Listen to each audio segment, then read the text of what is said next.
আজি আপোনালোকৰ কাৰণে এটা খুব ধুনীয়া সাধু কথা লৈ আহিছো। অসমীয়াত এফাকি কথা আছে যে মুখৰ কথা আৰু ধনুৰ বাণ ঘূৰাই আনিব নোৱাৰি। এই সাধুটো শুনি আপোনালোকে বুজি পাব কেলে তেনেকে কোৱা হয়। এখন দেশৰ কথা, সেই দেশখনত এজন ৰজাই নতুনকে ৰাজ্যভাৰ গ্ৰহণ কৰিলে। ৰাজ্যভাৰ গ্ৰহণ কৰাৰ পিছত প্ৰতিবাদীয়ে আন্দোলন আৰম্ভ কৰিলে, প্ৰতিবাদ কৰিব আৰম্ভ কৰিলে। ৰজাই তেতিয়া কি কৰিলে? তেখেতে নিজৰ চিপাহীক আদেশ দিলে যে যিজনে এই প্ৰতিবাদ আৰম্ভ কৰিছে সেই লোকজনক ধৰি বান্ধি মোৰ সভালৈ লৈ আহা।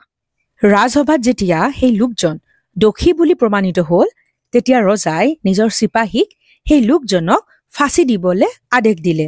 মৃত্যুদণ্ডৰ আদেশ পাই ৰজাৰ লোকসকলে সেই অপৰাধীজনক ফাঁচি দিবলৈ লৈ গ'ল। ঘাতকজনে যেতিয়া সেই অপৰাধীজনক ৰছীত ওলোমাই ফাঁচি দিবলৈ ল'লে, সেই সময়খিনিতে অপৰাধীজনৰ সেই ৰছীডাল মাজতে ছিঙি থাকিল আৰু অপৰাধীজন মাটিত বাগৰি পৰিল।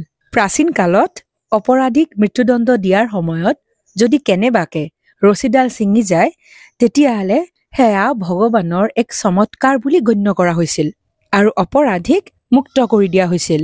যিহেতু এই সাধুকথাৰ অপৰাধীজনৰ মৃত্যুদণ্ডৰ সময়ত ৰছীডাল ছিঙি গৈছিল, সেইকাৰণে ৰজাৰ চিপাহী কেইজনে তৎক্ষণাত ৰজাৰ ওচৰ পালেগে আৰু গোটেই কথাখিনিৰ বিৱৰণ দিলে। ৰজাই সেই অপৰাধীজনক মুক্তি দিয়াৰ বাবে আদেশ দিবলৈ ওলাওঁতেই ৰজাৰ এজন পৰামৰ্শদাতাই চিপাহীক সুধিলে যে যেতিয়া ৰছীডাল ছিঙি অপৰাধীজন মাটিত পৰিছিল, অপৰাধীজনে কিবা কৈছিল নেকি?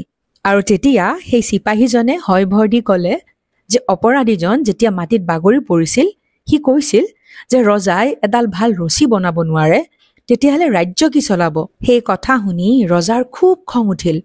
ৰজাই চিপাহীক আদেশ দিলে যে এতিয়াই সেই অপৰাধীটোক লৈ আহ। অপৰাধীটোক যেতিয়া লৈ আহিল, ৰজাই তৰোৱালেৰে সেই অপৰাধীৰ ডিঙি কাটি পেলালে।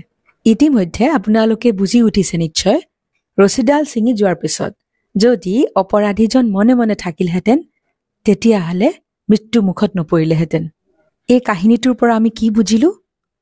আমি সদায় কমকে ক'ব লাগে আৰু পৰিস্থিতি বুজি ভাবি চিন্তিহে কথাবোৰ ক'ব লাগে।